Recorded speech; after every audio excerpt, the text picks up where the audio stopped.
Hello and welcome everybody to 1999. 1999, a lot of things happened, but we're going to talk about two. Number one, Taylormade came out with this. You remember this? It's hard to miss. Easy to remember. This. Taylormade Firesole driver. The other thing that happened in 1999, one of my favorite things to talk about in 1999, Payne Stewart. Tragic, but he did win that year the US Open at Pinehurst number 2. Yes, with his celebration. They made a statue about it. That's how iconic that moment was. That was back when, I almost said social media, just normal media. TV. It was all over TV and newspapers. His celebration, that pose, that picture, I remember it just burned in my head like, whoa, this dude is awesome. And he was awesome. So for me, you're reaching back and you're like, what can I grab that's from that era, Obviously, like his famous Seymour putter, but like as far as like drivers go, my friend and his dad were huge into Taylormade. So Taylormade from that era has a special place in my heart personally. So let's get this club on the review table and have a closer look. So on your left, you'll see the TI Bubble 2, which looks bigger in all aspects than the Taylormade Firesole on the right. Okay, so just looking at them, it looks a little bit bigger in every aspect, just barely, okay? Bigger footprint. It looks like the face is a little bit deeper. That's just how it looks to me. Anyway, looking at the Firesole, to identify it, as usual, we look at the sole, the Taylormade logo, Taylormade written above it, Firesole below it. We have this tungsten cordoned off area here with 2 tungsten weights. Is that what these are? And towards the toe, we see titanium, and then we see the loft, in this case, 9.5. Interesting design. We spin around the skirt, obviously this orangish copper paint around the skirt. There's an indentation here, so this is actually an indentation here, which they used in some other drivers after this. Taylormade logo here is the alignment line. Some brushed stainless right here on the hosel. Plain black ferrule here, a Made in Mexico sticker. People like to leave these on to protect your club from wear and tear on your bag if it's hanging off your bag, but usually it's down a little bit further, and usually it's on this side, which it actually hangs on because the weight of the driver head is like that. Anyway, moving up the shaft, we do have the famous, let's spin this around so you can read, Taylormade R80 regular, this is a regular flex, US patent number, bubble shaft. Yeah, bubble my shaft. And then we have the Taylormade grip. I think this is the original Taylormade grip. It's copperish. It's a bubbler. And it is, seems okay. I probably hit this just fine. On that note, let's see how this feels out on the range. Taylormade Firesole. I love this era.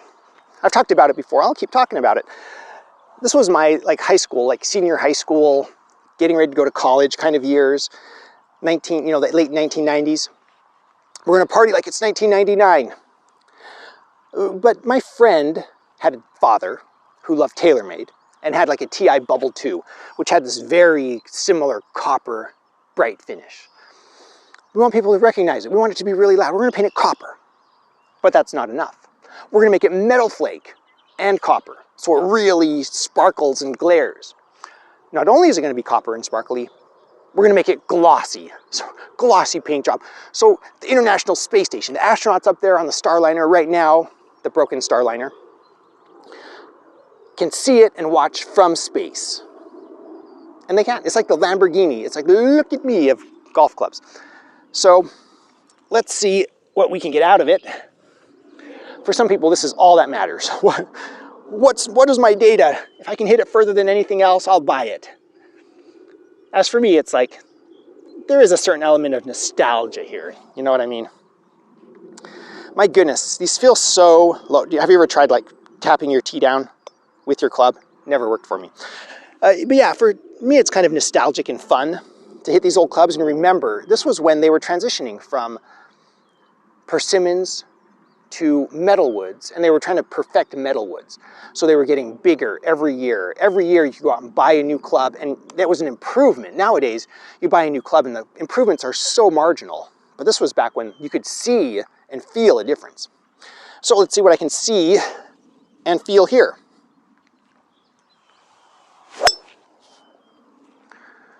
Oh, lovely.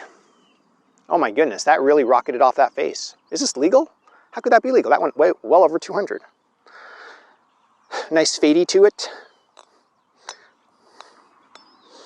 That was absolutely lovely. So that's what we love about Taylormade is, you know, like Lamborghini, despite all of its showmanship, there is a certain level, I would say a high level of competency. Competency. You guys know what I mean. We will see how competent I am. Oh man. When I struggle to talk, I struggle focusing as well. It's one of those like walk off the tee, kind of relax a little bit, and then duff one into the grass, the long grass. All right.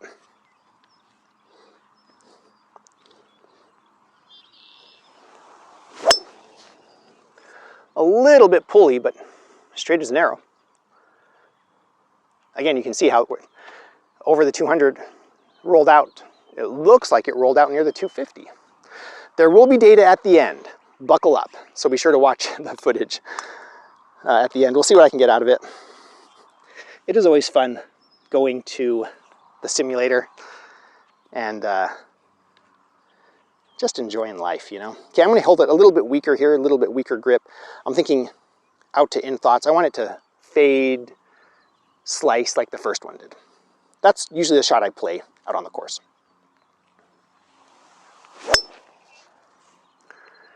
And of course that one went dead straight. Yeah, easily over 200. So, gosh, it feels so good.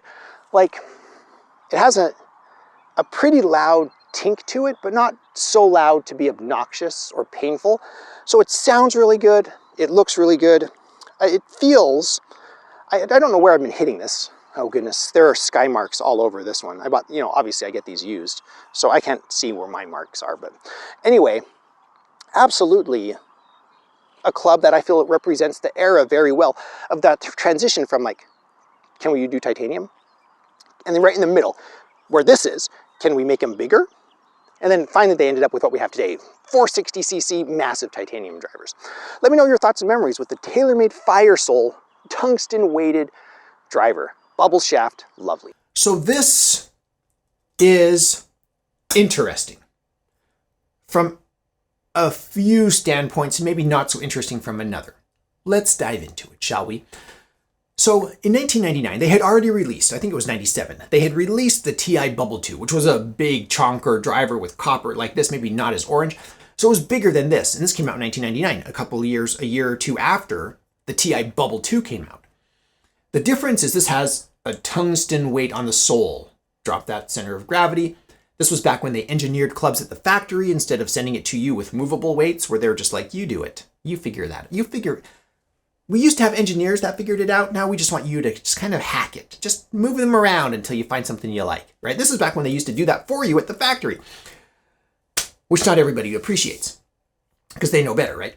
So this is also that era where they're feeling out. It's like, do we want smaller or bigger? Some people like smaller, some people want bigger, and I got a story about that.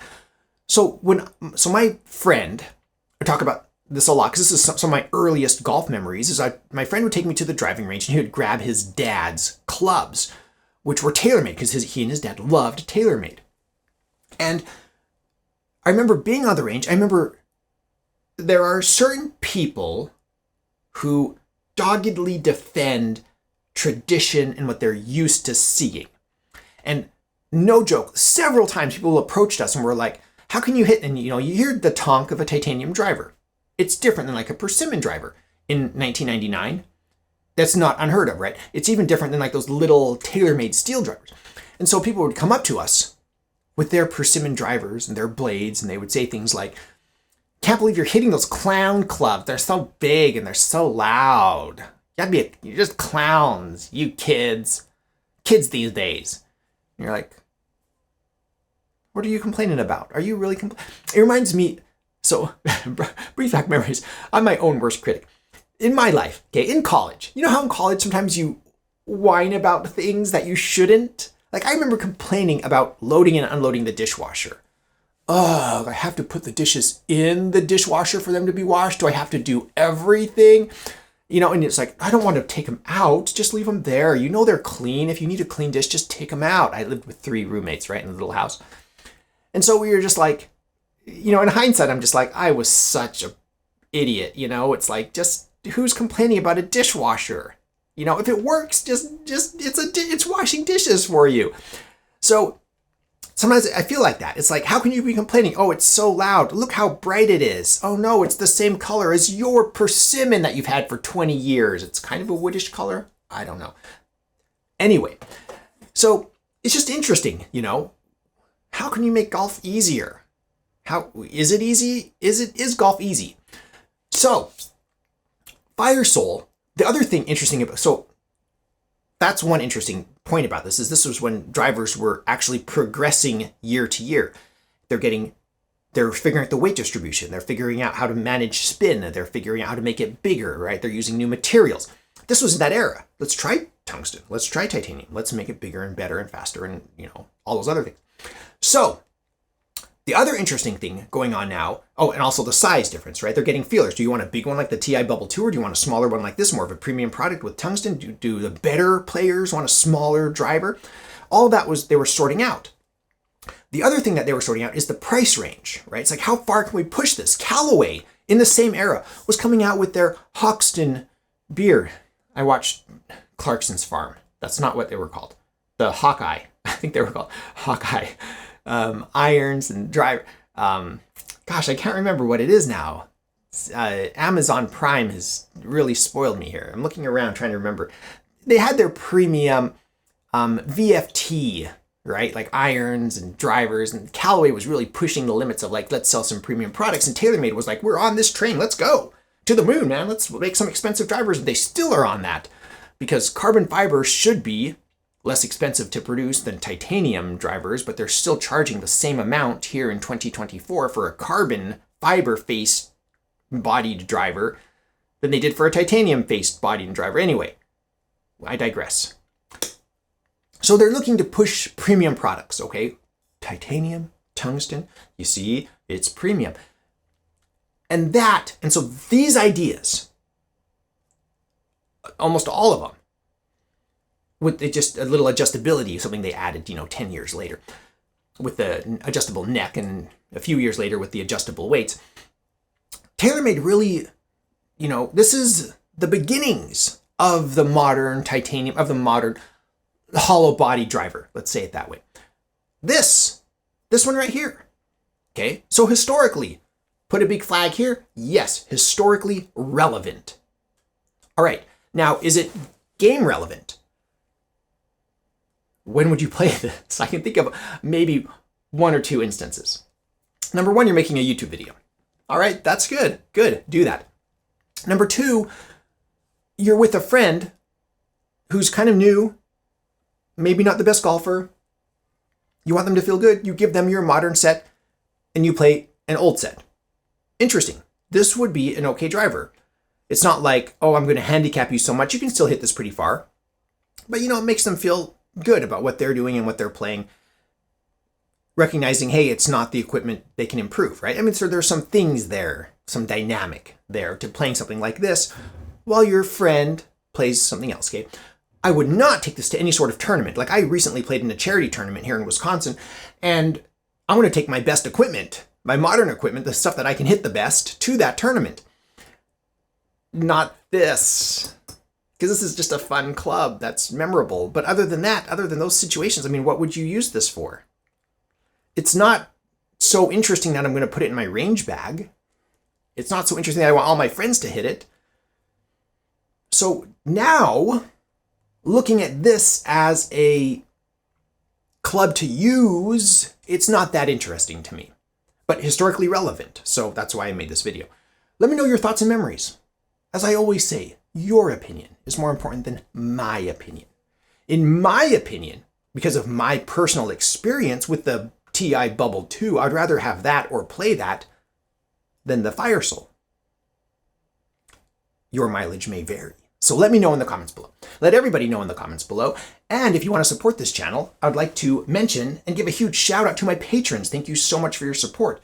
Patrons, I really appreciate you. Like, you stuck with me here through kind of a hard time this last year and a half, and I really appreciate it. Kind of kept this channel alive. So huge shout out to my patrons. Another way to support this channel is visiting my Amazon shop. I have some golf stuff and various other hobbyist stuff on that Amazon shop. I am an Amazon associate. I make proceeds from qualifying purchases.